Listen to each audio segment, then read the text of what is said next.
Welcome to the Sacramento Historical Society June's program, the restoration of California's capital. Dan Visnich is one of our Sacramento own. He was the top #1 man chronicling everything that was happening from 1975 to 1982 during the first Capitol restoration. And he is currently the executive secretary of the California Capitol Historic Preservation Society. I will introduce Dan Visnich to you in his talk on the unsung heroes and the opponents of the restoration of California's capital. Mr. Visnich.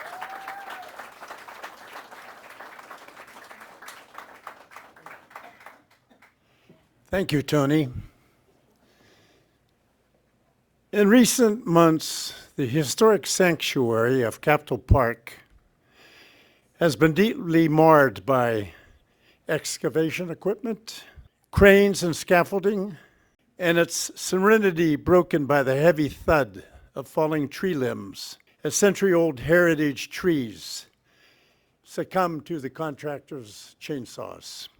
This activity followed the regretful razing of the East Annex in July 2023. The annex, built in 1952, housed the offices of the governor, the lieutenant governor, legislators, and state officials, the historic personages whose leadership propelled them to national prominence. Within those halls included one governor who built the annex, Earl Warren, who became the U.S. Chief Justice of the Supreme Court, and one governor who became president, Ronald Reagan. The public officials who dismissed pleas for restoration and instead authorized bulldozing of that landmark structure did so in utter disregard of the historic significance of the annex, those folks who occupied that office. With the East Annex now demolished, our 5-year battle to preserve and restore the symbol of California's democracy has shifted to Capitol's West Plaza at the risk of suffering a similar fate. In April, we won an injunction that will block demolition of the West Front, but now we find out that the legislature doesn't like the 2 judgments of the 3rd District Court of Appeal. So what did they do? They introduced legislation to do away with the CEQA. This is something that you'll find out has been going on for years. In 1982, California elected officials, Sacramento civic and business leaders, and citizens celebrated completion of a 7-year project to fully restore the state capitol building. The restoration of the magnificent building we are again fighting to protect was a testament to the triumph of architectural preservationists and historians over the forces of political expediency. It was a political tug-of-war of epic proportions, a story that is deserving of preservation of the Capitol itself. This is an account of people and vision for whom the Capitol building stands as a legacy of perseverance. Cost miscalculations and overruns and blatantly unauthorized deals slowed but did not thwart our success. The $70 million restoration of the California State Capitol was considered the largest in the Western world. It came during an era in which the United States was paying tribute to its 200th anniversary. California's Capitol restoration turned out to be one of the nation's most sublime bicentennial commemorations. Upon its completion, architectural critics with the Los Angeles Times, the San Francisco Chronicle, architectural journals called it a masterpiece. And public approval came in an avalanche with more than 2 million persons touring the neoclassic Corinthian-style building in the year that it opened. But to understand how this magnificent building was nearly scuttled and how it could happen again, and is happening again, we need to go further into the past. After the magnitude 6.6 Sylmar earthquake of February 1971 threatened the San Fernando Valley of Los Angeles, state architect Fred Humble used a seismic report declaring that the Capitol was vulnerable to collapse in an earthquake. And I think Sacramento is probably the safest place to be during an earthquake. His report generated a legislative debate. Should the legislature abandon the building and construct a new Capitol, or should it restore the old one for continued use? The state architect left the legislature a little time to ponder. He issued a condemnation order for the Capitol and directed the treasurer, lieutenant governor, and legislative staff to vacate the building.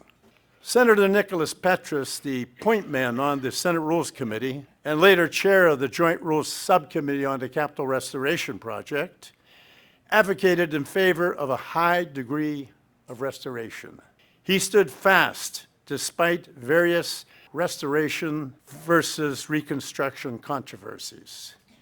However, as soon as the Joint Rules Committee decided on restoration, the Department of General Services Director Leonard Grimes hired John C. Worsley, the state architect for 2 years under Governor Ronald Reagan, to act as its surrogate owner's representative for the state architect without approval of the Joint Rules Committee membership.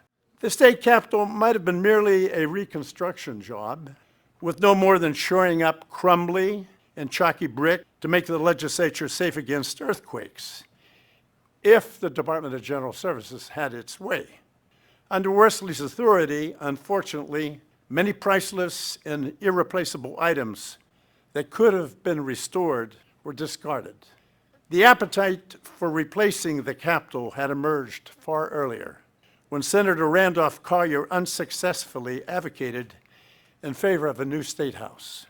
Collier continued promoting that idea into the 1970s. At his prodding, the legislature awarded $500,000 to Welton Beckett and Associates and Harry Devine joint venture architectural firms to weigh the problem. Not surprisingly, the Beckett-Devine 1975 report recommended construction of a new $500 million Capitol, with modest rehabilitation of the old Capitol for use as government offices or a museum. But a counterforce was emerging.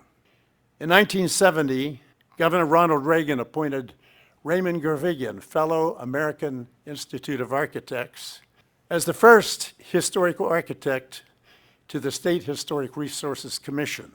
Gervigian, a former coordinator for the California Council of the American Institute of Architects, was the first who recommended restoration of the building for its continued use as a state capitol. Collier faced opposition from Senator James Mills of San Diego, who by 1971 was selected President pro tem of the Senate, and by virtue of that position, chairman of the Senate Rules Committee, which also lined up against Collier. Mills had been a curator of the Junipero Serra Museum before his legislative years and believed in architectural and historic legacy of the Capitol.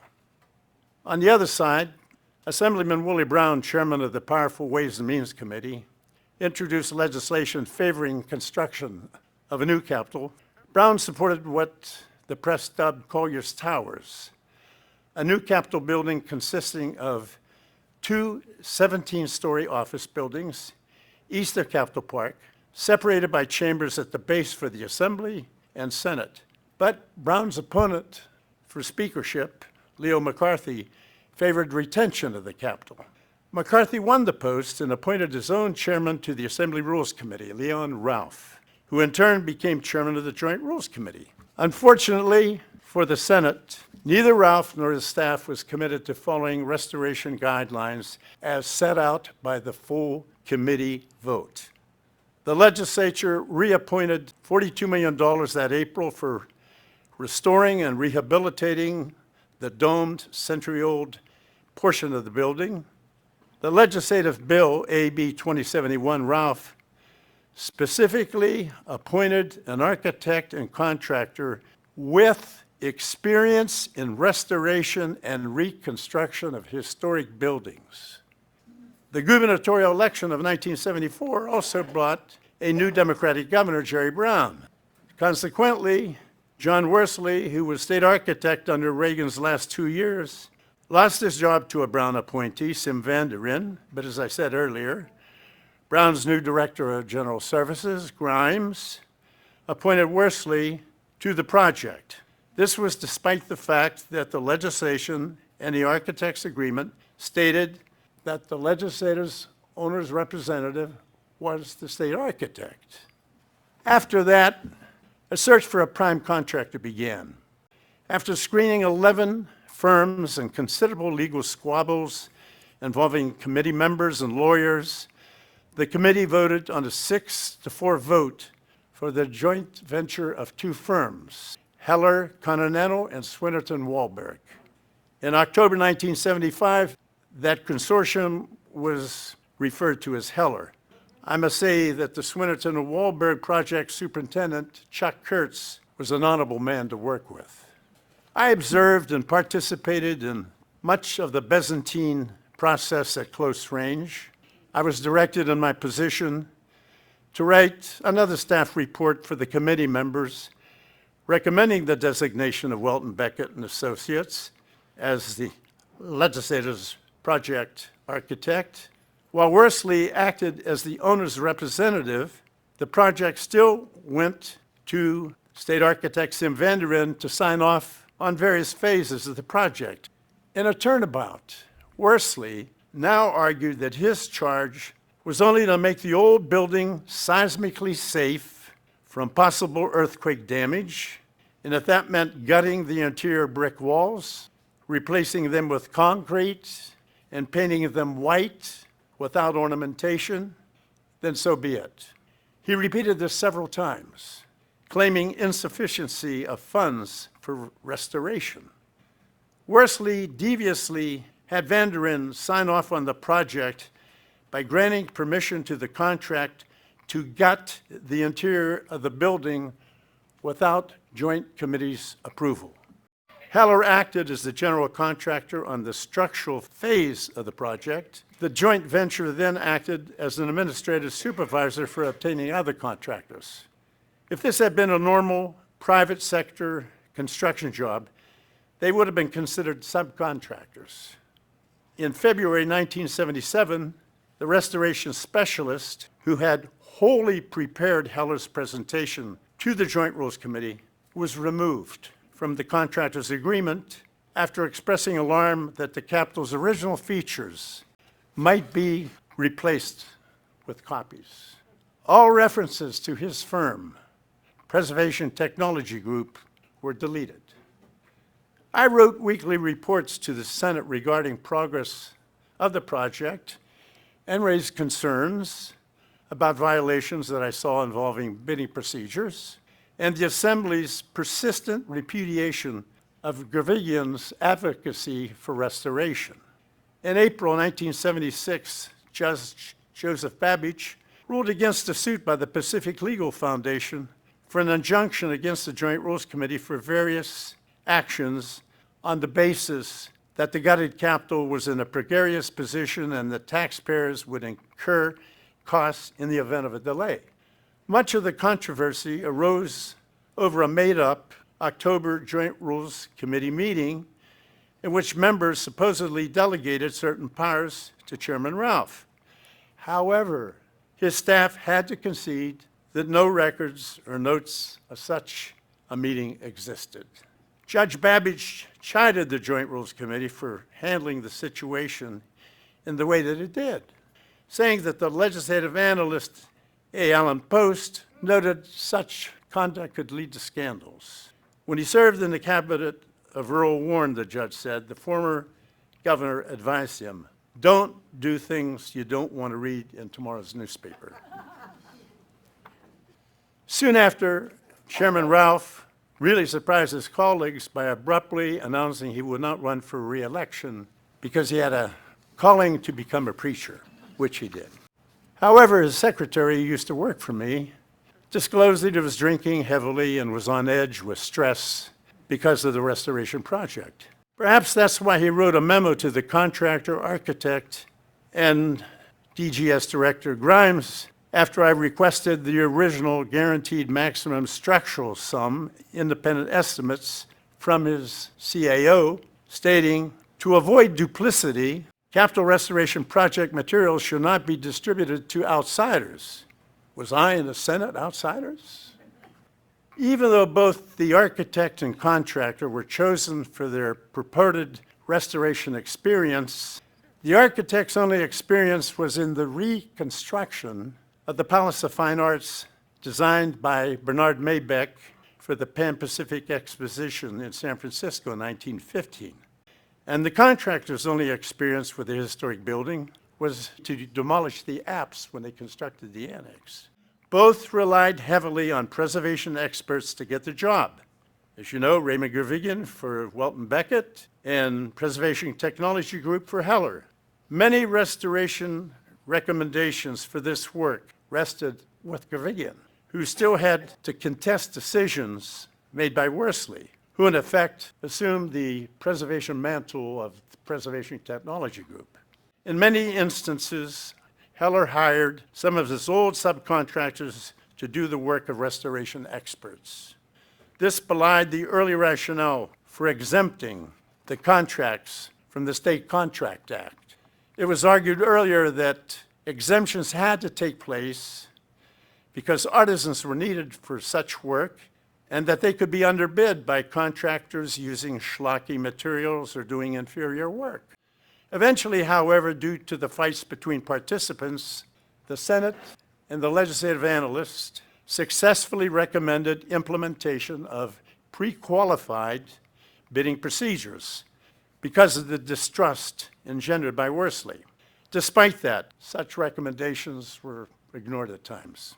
Some Senate members expressed concern that the historical integrity of the Capitol could be compromised if arguments among the architects, contractor, and state officials ended with a decision to, quote, fabricate copies of original materials, unquote. Their concern was justified when the contractor dismissed Preservation Technology Group in February 1977. Much of the resultant work, unfortunately, did not meet the standards that preservationists expected. Here are 6 out of 16 examples of the shortcomings. Cast iron work. Instead of using a zinc primer and glass bead peening, as PTG recommended, the contractor sandblasted the cast iron and used a different primer recommended by Worsley, which caused problems. The restoration had been estimated at $300,000, but jumped to $900,000 before the project was completed, finally by going back and using the organic zinc primer. Second, doors. Most doors underwent cleaning using a caustic acid solution without consulting the Preservation Technology Group. It damaged the glue parts and made them unusable, according to Worsley. The Sacramento specialist mill, Burnett and Sons, won a bid to make the doors for $800 each. As a result, doors were replicated, not restored. Burnett went on to making baseboards, replicating furniture for Governor George Pardee's museum office, and best of all, replicating missing monumental staircases for the Assembly and the Senate originally created by his grandfather. Third, hardware.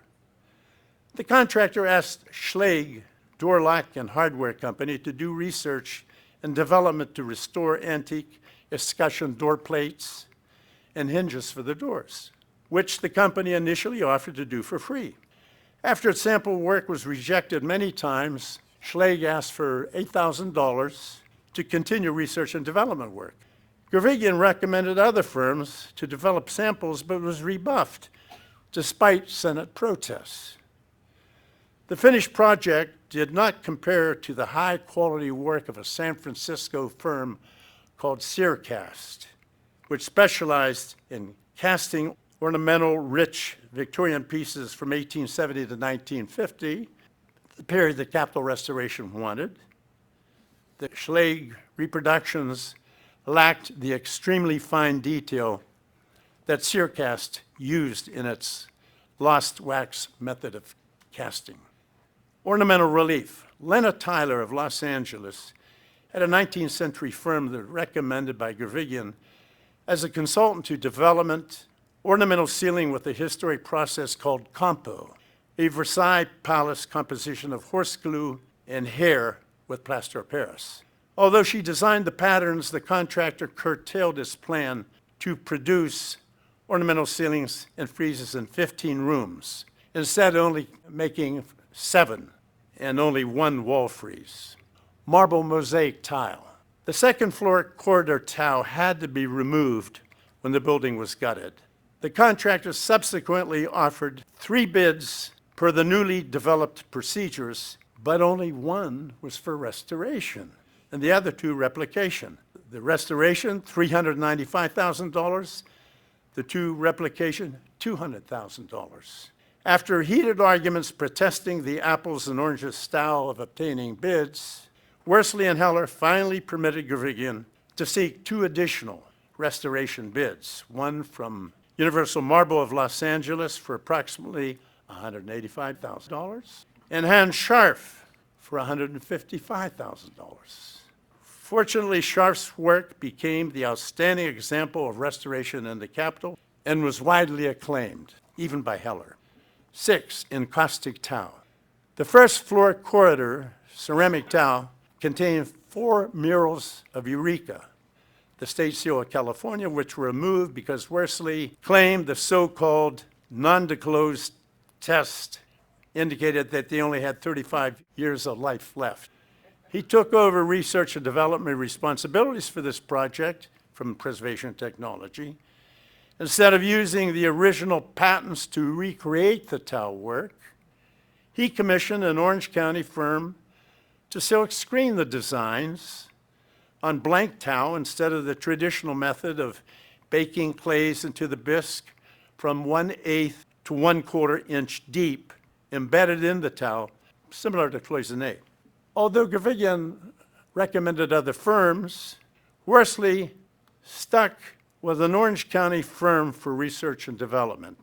A Sausalito firm eventually made the tile with stainless steel screens.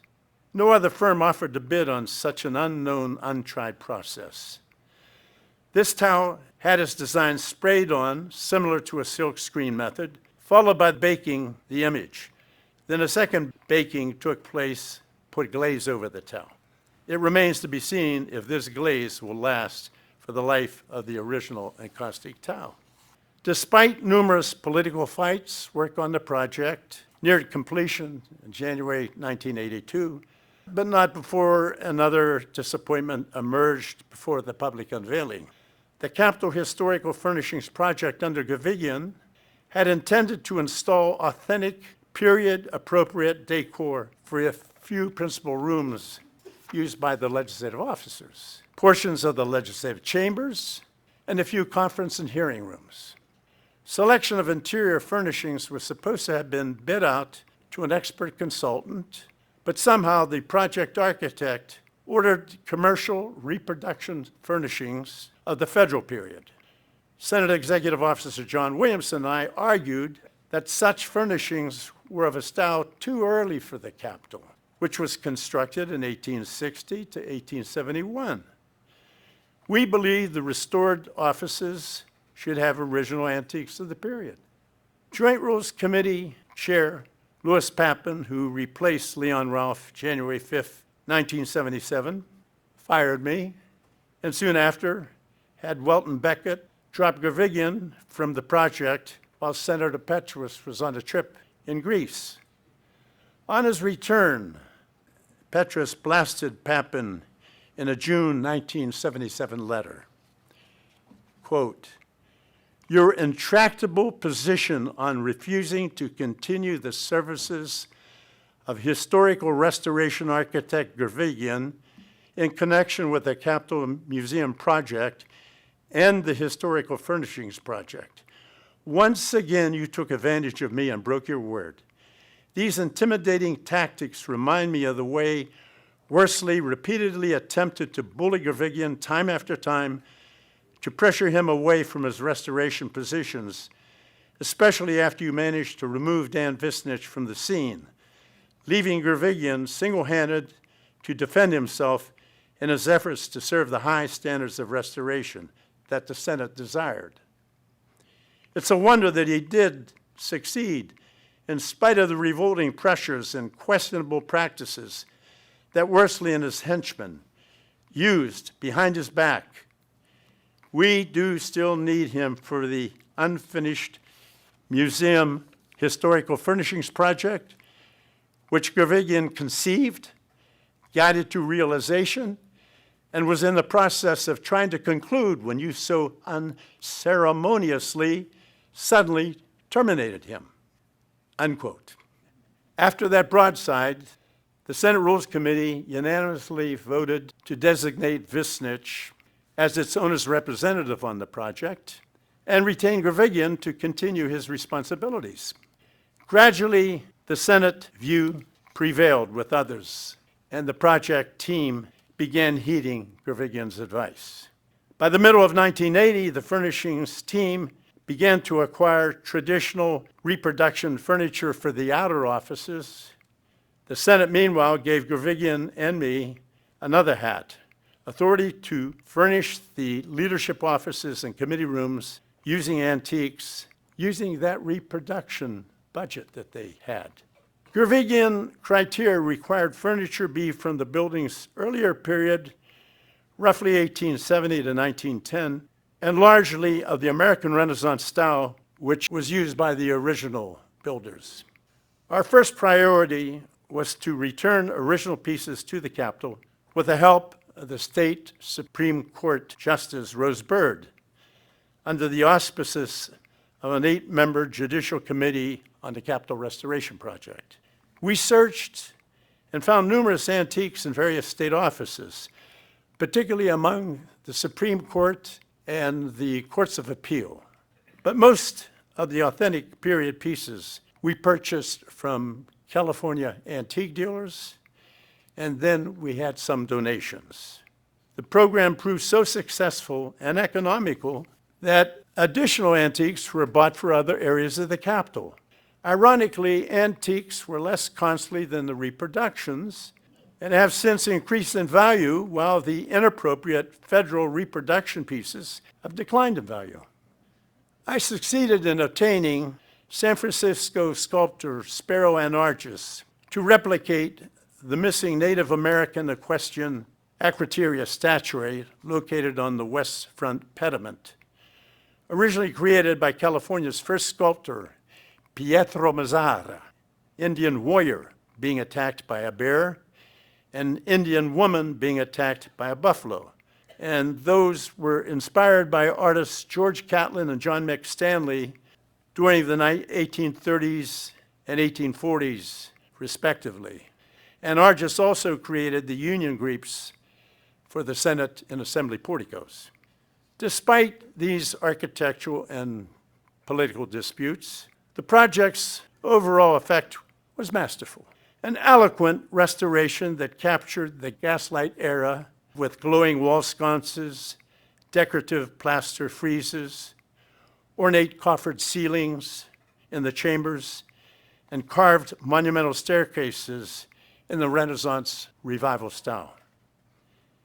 In the end, a reasonable degree of restoration was obtained, especially with the magnificent marble mosaic tile and that staircase that Burnett Miller did. The project incorporated an additional enhancement, turning a few key historical rooms originally used by constitutional officers into a state capitol museum. More than 1 million people toured those museums, those rooms, in the months after unveiling the restoration in 1982. One particularly ugly aspect of the restoration project involved the guaranteed maximum structural sum. The project went from bad to worse to worsely. Negotiations about the structural sum between Mike Heller and Worsley began September 21st, 1976, in the contractor's office at 555 Capitol Mall. This was the first time the project meeting met outside the restoration project office. Contractor Mike Heller angrily ordered me not to take notes about the structural estimates during the negotiations. I replied that I didn't work for him. I worked for the Senate. Worsley began deliberations asserting that the structural rehabilitation would cost $9 million. He declared that was the estimate submitted by Gosseliner McLean, an independent estimator he retained to help him negotiate the contract for the structural renovation work. Heller claimed that the work would cost $17 million. While the group walked back to the Capitol, I asked Worsley for documentation of the Gosseliner $9 million estimate, to which he agreed. However, he failed to provide it. Then on September 24th, 3 days later, without the project team attending, Worsley and Heller agreed upon the guaranteed maximum structural sum at $15 million. 2 weeks after the agreement, without submitting it to the full Joint Rules Committee, Worsley had the State Public Works Board approve the sum. Gosseliner McLean later adjusted their estimate from $9 million up to $14.4 million. When I asked Worsley for the original Gosseliner $9 million estimate so that I could present it to John Williamson, Executive Officer of the Senate Rules Committee, he initially resisted. He asserted that the independent estimator, Gosseliner McLean, lacked sufficient information about the process. Despite acknowledging that the estimates and renovation project details are within the realm of public information, he warned me and Williamson against contacting the press. He feared public criticism, not for himself, but for the project. The Senate Rules Committee held a closed hearing after my Senate memorandum regarding the structure sum was made public, and the contractor criticized it. I rebutted the contractor's claim in a Senate Rules Committee closed hearing. Later in August 1977, pursuant to Senate Rules Resolution 451, the Auditor General and the legislative analyst issued a 58-page examination of the Capitol Restoration Project. It justified my memos. I was vindicated by the legislative analyst and the Auditor General's report that corroborated my findings and earned front-page banner headlines in the Los Angeles Times and the Sacramento Union in August 1977. Their review revealed, quote, management deficiencies and questionable judgment, and that decisions have been made by the team and/or the owner's representative, which more properly are the responsibility of the Joint Rules Committee. The report further declared, the Joint Rules Committee as a committee should actively participate in the project. The auditor analyst report stated with emphasis, the Gosseliner McLean representative stated they did not meet with the contractor prior to the submission of the $14.4 million estimate. Worsley claimed the $9 million estimate was used in contesting the contractor. It was incomplete. So why did he give it to the contractor? It was a $4 million to $6 million windfall for the contractor because Worsley let the contractor gut the interior walls and floors of the Capitol. Several years later, after completion of the restoration project, an informant close to my attorney, Nathaniel Cawley, disclosed Worsley had purchased a condominium at Lake Tahoe that was notarized September 24th, 1976 by Frank Compoy, a state insurance agent in Sacramento. Was that a coincidence? I'm left with the impression it was merely fortuitous. During that year, some 30 condos at Tahoma constituted the last construction project at Lake Tahoe before a moratorium set in at that time. The condo complex was completed at the border of El Dorado County. Across the borderline of Placer County was the home and boathouse said to be owned by Michael Heller. It may have been owned by Cecil Mark, Heller's partner, who was also president of the Associated General Contractors of California at that time. A twist of fate? got me. Both Senator Mills and Petrus repeatedly said that Worsley did not represent the legislature. He represented the contractor. As for me, I had the honor of working for Nicholas Petrus and James Mills, and I pay tribute to them for fighting for a fairly decent restoration that could have even been better. You might think that I've gone too far in revealing problems. I didn't even mention the money made by the contractor in many costly change orders. But consider Article 9 of the Historic State Capitol Commission law.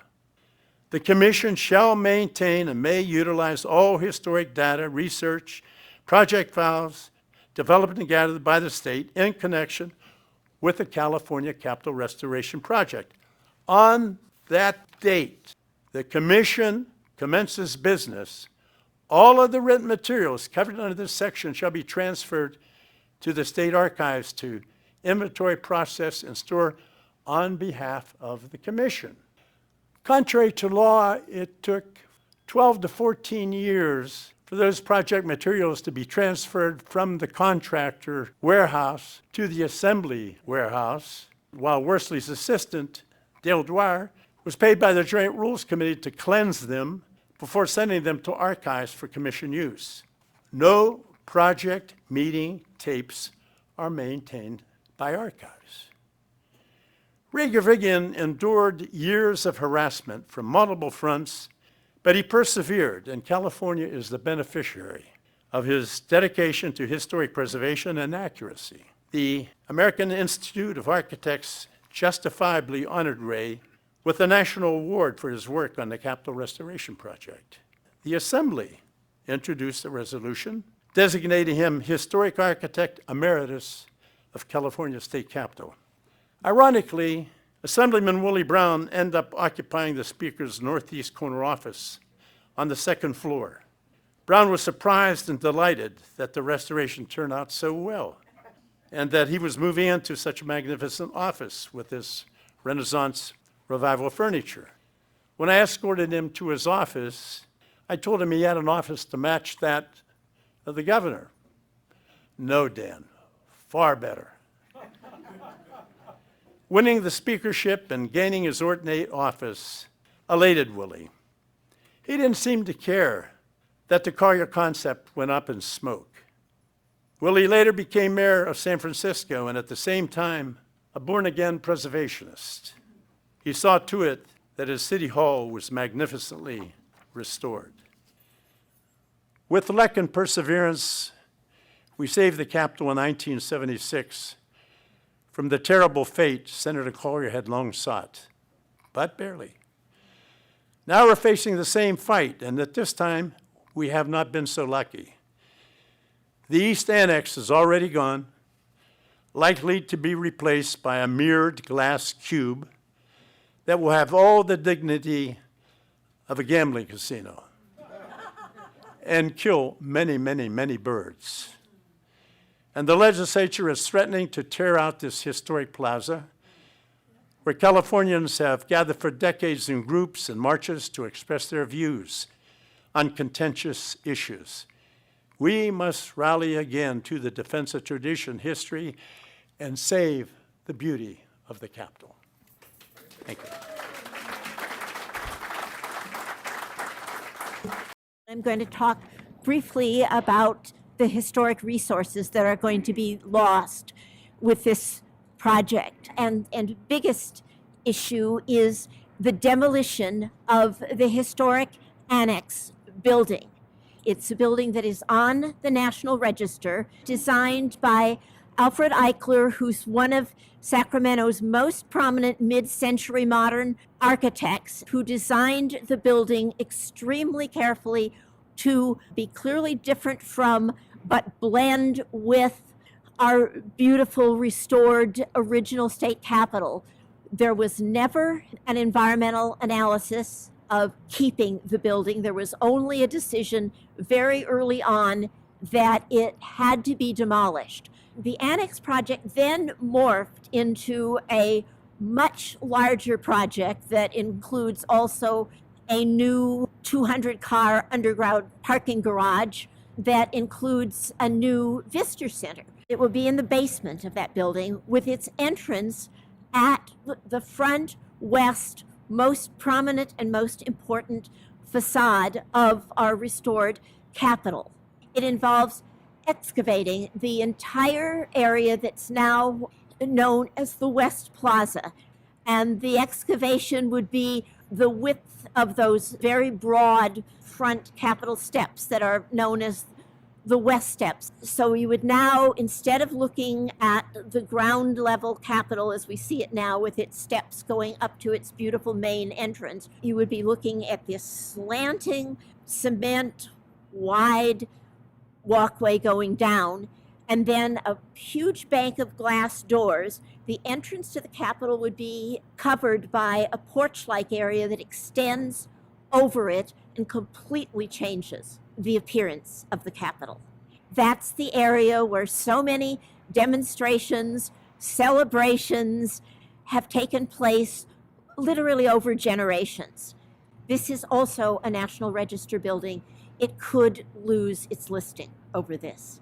This is why we're fighting our fight. Thank you. So Dan, do you have a few moments to take a few questions from the Yes. audience? Dan, the annex had several features to it that were really important. Some of the, if I recall, on the outside there were some Art Deco features around it, but I remember specifically inside on the 4th floor hearing rooms, there were the murals in each hearing room, the Senate and the Assembly. What happened to those, and what's going to happen to them? They're probably in storage, and I originally got them when I was looking for antiques in Los Angeles. And they were destroying the building there, and they had them stored. So I got them for the 4th floor. But I imagine that they have taken them out and perhaps maybe have them stored with the Crocker Art Museum. I'm not sure. But I got something like $28 million worth of paintings for the Capitol. And as you know, I don't really trust the legislature that much. So we had this nonprofit to have them because people were giving away the paintings once they were contributed to the Capitol. And now that I'm so old, Burnett Miller was the chair of our nonprofit after John Moss, and he decided that what we should do is donate them to the Crocker Art Museum to take care for the Capitol Commission. And so once a year, they will go by and make sure that the paintings are okay. But they are now owned by the Crocker Art Museum, not the legislature. And they're not going to be installed, I presume, reinstalled? They'll be re-put back in the Capitol, yeah. They will be? Yeah. Okay, With the Crocker Art Museum checking on them. okay. Dan, could you share a little bit about the meeting with Governor Jerry Brown when he was yes. newly elected and Mr. Ray Gervigian? When all this was happening and they didn't know what was going to happen, when Governor Brown came in, he called Gervigian into his office to find out whether the Capitol should be restored. And Gervigian was tight on time, and he asked him, should the Capitol be restored? And he spent 40 minutes with the governor telling him why. And after that, he said, I gotta go. I'm gonna miss my plane. So Governor Brown had the CHP take him to the airport with the sirens blasting to make his plane. Well, the result was that Brown approved, publicly came out for the restoration. Yeah. Dan, can you tell the story about what happened to the beautiful windows at the Capitol? Yes. This is my favorite one. The last thing that was constructed for the Capitol were magnificent, paned, hand-rolled glass windows that were made in Brussels, and they were shipped around the Horn. And I don't know whether you know it, but when they made glass, you couldn't get windows that big at that time because people blew the glass out, and it came out in a cylinder, and then you cut the cylinder down and spread it out like that, and it became a window. But as a result of that, you had various distortions looking out the window, which I thought were beautiful. And I asked John Worsley, he said he threw them away. What? I can't believe it. And then he had the contractor put in other windows, and they were colored, and then they took them out and they put in other windows. That's the way the project went, It was a shame because those windows were absolutely magnificent. The parking structure reference that's under construction, how many levels was that underneath the Capitol?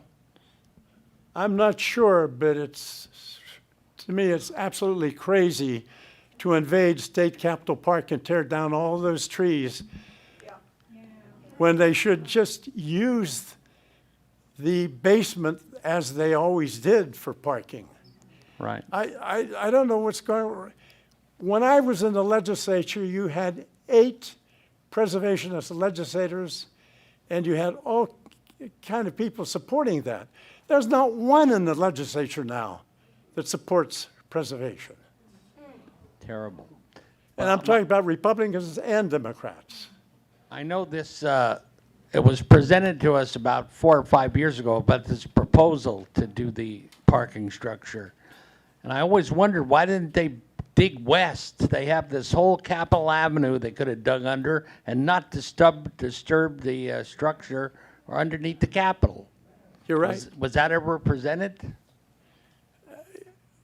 I wrote letters, not only for me, but for the former State Historic Preservation Officer, for Senator James Mills, and for Senator Alan Cerroti, asking them to adhere to the original law presented by Willie Brown. First, it was vetoed when Senator Petrus had it, so he gave it to Willie for the Historic State Capitol Commission. And anything done in that building was supposed to have been reviewed by them. And I wrote that to the chairman of the Joint Rules Committee. He totally ignored it. I wrote a second letter showing him the Department of Interior standards, what they were and what they should be following. And he ignored that too. Everything that they have done has been, I can't say blissful ignorance, just outrageous. Just, it's a shame.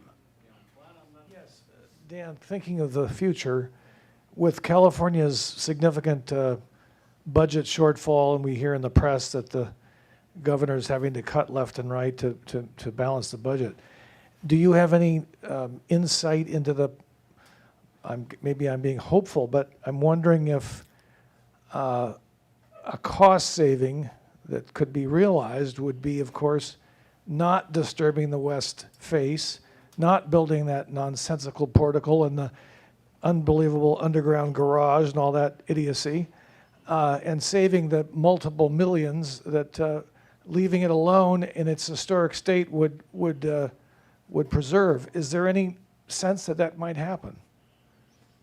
I think you answered your own question. I doubt it. I really, really doubt it.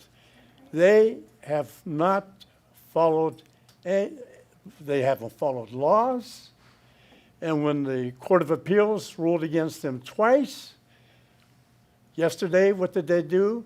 Introduce a legislation to do away with the CEQA on them. They make laws for other people that they don't want to follow themselves? That's not right. Is there an alternative proposal or location for the entrance to this visitor center? Is there something else that we can point to and say, this is a more viable alternative without destroying our West End? They could put it on the sides if they want to, which people have recommended. Mine is to have it in the rear of the Capitol where the students could have the buses because they go to Capitol Park and they get lectures. So why not begin with that? But they don't want it, right? They want that visitor center there so nobody will bother them in their offices. They don't want the kids coming there, you know. And that's why they designed it the way that they did. Dan is also a fantastic archivist and documentarian. Dan has saved 120 boxes of this history that he's been talking about. It's all at the Center for Sacramento History. And so my question to you is, what's this been like here the last couple of years, or the last few months even, as you've been preparing for this talk, going back through all of your own material that you saved all those years ago and sort of reliving this history? What's that been like? That's interesting that you asked that, because then I brought one of the books that I gave the Historic State Capitol Commission at that time on John Worsley. And I noticed that one of the things that was at the end here, let me see. Oh, here it is. They ended the presentation. Preservation and restoration functions will acquire the application of the highest standards of skill, experience, and craftsmanship. I'm afraid we didn't see it from them. Let me, if I also could, please give a shout out to my own videographer and drone operator, Steve Davis. Yes. Steve is the one who captured all the drone video. Steve has been for 3 years documenting the current demolition and what's been going on there at the state capitol, and has compiled over 200 hours of material. Dan, what's your best guess when this is all said and done? What's your best guess as to what the west side of the state capitol is going to look like? Hell. Since they are ignoring the 3rd District Court of Appeals, trying to save the Capitol, they're doing what they're doing, which is sheer nonsense. There, I think, is a problem when you get such a heavy-weighted. I'm a Democrat. I used to be staff director of the Senate Democratic Caucus, helped getting people elected and everything. But I have to tell you, I'm really against the heavy-weighted Democratic legislature, because now you see what happens. They don't care what happens to the Capitol. The citizens of Sacramento should really care. I mean, it's their home plate. This is the entrance to our city. And it should be nice. It shouldn't be spoiled like they're doing. And they're doing it disobeying all the laws that legislators should be following.